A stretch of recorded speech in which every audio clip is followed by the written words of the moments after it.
Hi, I'm Chad. And I'm Kelly. And this is Success with Chad and Kelly.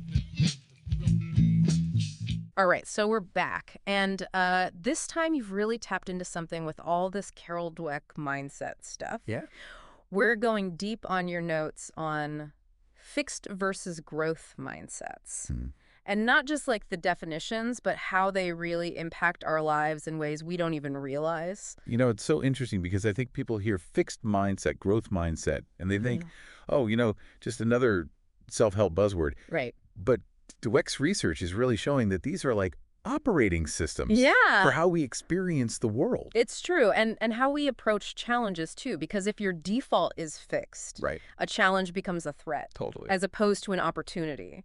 Yeah. Speaking of which, you highlighted this quote, and it really hit home for me. Why waste time proving over and over how great you are when you could be getting better? I mean... That's so good. It's so good. It's so good because it really gets at this stagnation that can happen with a fixed mindset, where you're so busy, defending this version of yourself. Proving it. That you're not actually growing. Right. And you might have already surpassed it. Right. Yeah, and it's almost like that fear of not already being good enough becomes this self-fulfilling prophecy because you're so afraid to be wrong or to not be perfect, you never actually try. Right. So you don't improve. You stay stuck. Yeah. Yeah. And how does Dweck kind of illustrate this? Because you flagged this anecdote about the C grade. Yeah, so, imagine a student gets a C on an exam. Okay. Not terrible, but for someone with a fixed mindset, yeah, this is like a blow to their ego. Yeah. Like, oh my gosh, I'm not smart. Right. But a growth mindset sees that C and thinks, what can I learn from this? Yeah. How can I improve? Exactly. And Dweck really emphasizes the power of that word. Yeah. Yet, like you haven't mastered this yet. Right. And it shifts your perspective from limitation to potential. That's so good. And I love that example because it's such a quick, mind shift of reframing it. Yeah. And it kind of reminds me of that classic story of the tortoise and the hare. Right. Like, natural talent might make you fast, but it's the consistent effort, the growth along the way that actually wins the race. And it's not about being slow, right? It's about making consistent progress and learning from those setbacks. Yeah. And I think Dweck's research on pre-med students really shows that, where they found that those with a growth mindset actually improve their grades. Wow. In this really tough organic chemistry course.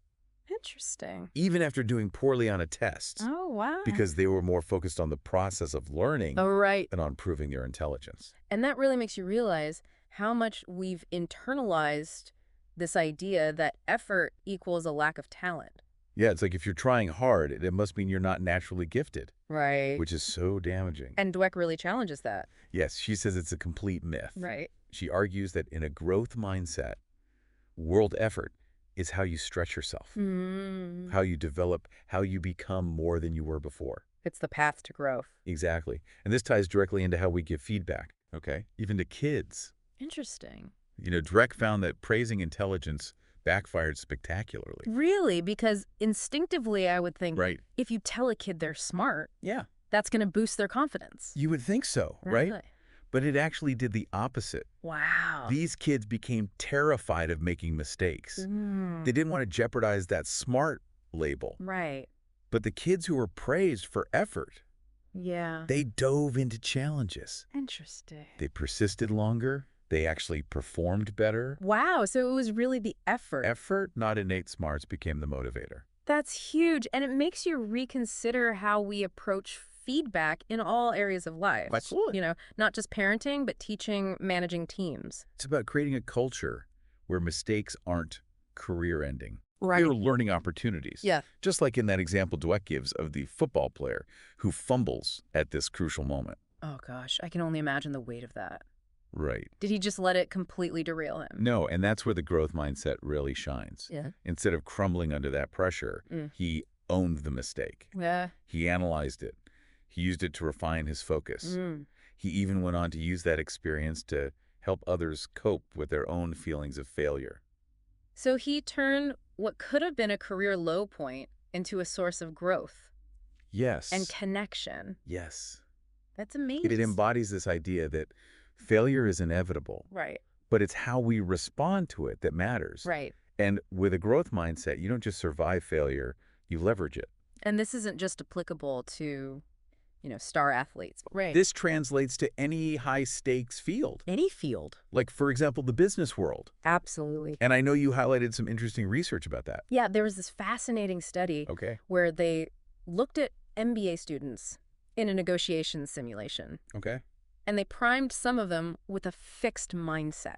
Right. Like, negotiation is an innate skill. You either have it or you don't. Okay. And then others were primed with a growth mindset. Okay. Like, negotiation is a skill that can be learned and developed. And I'm betting that the growth mindset group just crushed it. They did. They were more persistent, more creative. Okay. They reached more mutually beneficial agreements. Wow. So it really shows that even in these, like, cutthroat environments, a growth mindset can be a competitive advantage. It's like it unlocks this whole other way of approaching the challenge. Totally. And it makes me think, like, if that's true for individuals, what happens when a whole company embraces this? That's where you see a big difference. Okay. Dweck actually contrasts companies with fixed mindset CEOs versus growth mindset CEOs. Okay. And she uses the example of Lee Iacocca and Chrysler. Okay. Where they had this initial success, but then it kind of slid back into mediocrity. Because he was so focused on maintaining his image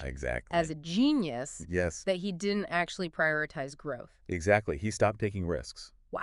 He became threatened by other people's success. Oh. Classic fixed mindset traps. So the growth mindset CEOs, what are they doing differently? They prioritize learning. Okay. They value diverse perspectives. They're not afraid to admit they don't have all the answers. It's like they're modeling the growth that they want to see in their companies. Exactly. And that makes me wonder if mindsets are this impactful in business. Yeah. How do they play out in our personal lives? Right. Like in our relationships? So that's where Dweck's work gets really interesting. Yeah. Because if a growth mindset is all about embracing change and development, a fixed mindset in love can be a recipe for disaster. Oh, tell me about it. Right. Like, imagine thinking that someone's flaws are fixed, that they can't grow with you. That's just like breeding ground for resentment. Totally. It's like you start viewing any flaw as evidence that the relationship itself is flawed. Yeah. And Dweck talks about this woman, Penelope, who was beautiful, successful, but she kept sabotaging her relationships. Really? Because the minute the guy wasn't perfectly adoring, she would bolt. It's that classic fear of, like, not being good enough. Totally. So you bail before anyone can confirm it. Exactly. It's self-protection. Yeah. But through this fixed lens. Right. And then imagine that same fixed mindset, but now we're in a long-term relationship. Okay.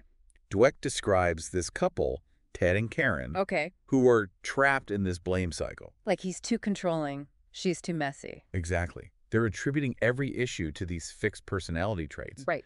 Instead of seeing their own roles in the dynamic. Okay. And so they work with this therapist who helps them realize it's not about fixing each other. Okay. It's about changing how they communicate. So it's more about, like, working on the relationship's operating system. Yes. Not just complaining about the software. Exactly. Yeah. So, for example, like, Karen's swamped at work. The house is a mess. Okay. Ted comes home, sees this, and instead of his usual anger... He pauses, remembers his growth mindset training, and cleans the house. Yes. He chooses support over criticism. Wow. Small action, but a huge shift. Right. It's choosing empathy over judgment.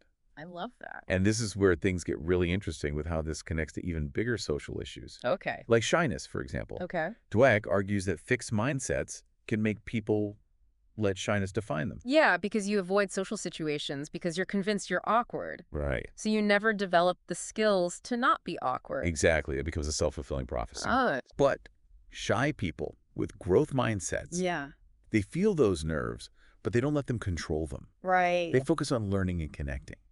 It's that, like, I'm not good at this yet. Yes. But applied to socializing. Exactly. Social skills become like any other developed with effort. Which leads to the million-dollar question, I think. Right. Can we even change our mindsets, or are we just stuck with what we've got? Right, because if we can't, might as well wrap up the show now. Right. But thankfully, Dweck says they're not set in stone. Okay, good. It takes work. Okay. But you can learn to spot those fixed mindset gremlins that are whispering doubts and choose to act despite them. So it's about recognizing those thoughts without letting them call the shots. Exactly. It's about awareness. Okay. So what are your triggers? Oh my gosh. Like you've mentioned the public speaking. Yeah. Really kind of sends your inner critic into overdrive. Absolutely. My heart's racing, palms are sweating. Right. The self-doubt party is on. But instead of thinking I'm in a bomb, yeah. What if you thought, this is a chance to connect with people? Okay. This is a chance to improve my skills. Right. Same situation, different internal dialogue. Yeah, you're not denying the fear. Right. But you're reframing it as part of the growth process. Exactly. I like that. Dweck even suggests, like, naming your fixed mindset persona. Okay. Like, is it... like my inner critic? Yeah, like doubting Donna or pessimistic Pete or whatever it is. I love that. Because it creates some distance. Right. And if we can retrain our thinking, yeah, it makes you realize how crucial this is for kids. You know, Dweck's a huge proponent of fostering that growth mindset from a young age. For sure. And it often starts with how we praise them. Absolutely. Like instead of "you're so smart," right? It's "you worked really hard," and it shows. Exactly. Focus on the effort, not just the outcome. But what about when they inevitably face setbacks? Yeah. Because they will, right? Of course. And I'm remembering that story that Dweck shared about the gymnast. Oh, Elizabeth, yes. Yeah. She was just crushed after this disappointing competition. Oh. And her dad, instead of offering these empty platitudes, right, he acknowledged her feelings. Okay. And then helped her reframe. Instead of like, "oh, don't worry about it." Right. It was more like, I'm so proud of your effort. Okay. Let's see what we can learn for next time. Wow. They turned it into a strategy session. That's amazing. And guess what? What? She took home the gold at the next competition. Talk about turning a failure into fuel for growth. I know. And that's such a good lesson, not just for sports, but for life. For everything. So what else can parents do to really nurture this mindset? Yeah. Because it's not always going to be trophies and gold stars. Right. It's about emphasizing the learning process. Right. Over just the grades. Okay. So asking things like, what did you learn today? Yeah. Not just did you get a good grade. Shifting that focus from performance to progress. Exactly. And when they hit those inevitable roadblocks, don't immediately swoop in and try to fix it for them. Right. Let them struggle a bit. Yeah. Because it's about building that resilience. Right. The understanding that abilities aren't fixed. Right. They're developed through effort. Right. You know, it reminds me of how Dweck connects mindsets to bullying. She talks about how if you're stuck in a fixed mindset, both being the bully and being bullied become that much more damaging. Because the bully needs to put other people down. Right. To reinforce their own fragile ego. Right. And then the victim internalizes those fixed labels. Yeah, so it's a lose-lose, rooted in this insecurity. Yes, and a growth mindset really reframes that. Okay. So bullying becomes less about you and more about the bully's own struggles. And then suddenly you're not defined by their actions. Exactly. You have agency. Okay. Dweck even suggests that growth mindsets can foster compassion. Really? Even for bullies. Wow. And she shares this really interesting story of this teacher who, instead of punishing a bully, asked him to help a struggling student. Interesting what happened. And the bully rose to the occasion. Wow. He found this sense of fulfillment in helping. Really? And started to see this other classmate as a person. It's a good reminder that even those who might seem really stuck in a fixed mindset still have the potential for change. Absolutely. Which brings us, I think, to the larger question. Oh. If we want a more growth-minded world, where do we even begin? Yeah, it feels like we're talking about like a societal shift here. Right. Not just like individual growth, but is that even possible? Well, Dweck argues that it has to be. Okay. It starts with recognizing the power of these mindsets. Right. And then consciously promoting those growth-oriented beliefs everywhere. Okay, so less about like fixing people, more about like designing environments. Yeah. Yes. That actually support this kind of growth. Exactly. So what would that look like? So in schools, for example, it might mean moving away from this obsession with standardized tests. Right. And towards fostering more curiosity and creativity. Okay. So think like project-based learning. Yeah. Open-ended questions. Okay. Celebrating the process alongside the result. Yeah, it's like instead of teaching kids what to think, we're teaching them how to think. Exactly, how to learn, how to be more independent. And then what about in the workplace? Because obviously that's a whole other... Right, well, in the workplace, it's about investing in employee development. Yeah. Not just their output. Okay. So, you know, mentorship programs, constructive feedback. Yeah. creating a space where it's safe to experiment. Right. And yes, even fail sometimes. So instead of this culture of fear around making a mistake, right, it's like, okay, what did we learn from this? How do we apply it moving forward? Exactly. Failure becomes a data point, yeah, not a career killer. I like that. And you actually brought up a really important point earlier. Yeah. About, can you take this growth mindset thing too far? Yeah. Is there such a thing as like too much growth mindset? Right. And Dweck actually addresses this with this idea of a false growth mindset. Oh, right. Where it's like, you're all talking, no action. Exactly. You say you're all about growth, yeah, but you're not actually putting in the work. Right. And that can be more harmful. Oh, wow. Than just sticking with your fixed mindset. Really? Because you're not actually addressing those underlying beliefs. It's like putting a Band-Aid on a broken leg. That's like, oh, this looks good on the surface, right, but you're not actually healing. Yeah. So how do we make sure that we're embracing this authentically? Right. Not just superficially. It goes back to that conscious effort. Okay. That daily choice. Okay. To challenge yourself. Mm-hmm. To be open to feedback. Mm-hmm. To see those setbacks as part of the process. Right. Not a judgment on your worth.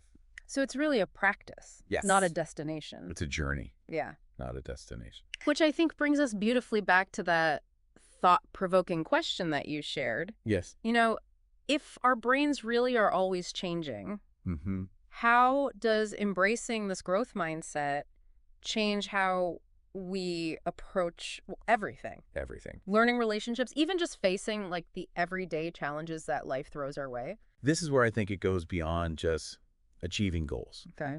And it becomes about the kind of life that we're building. Okay.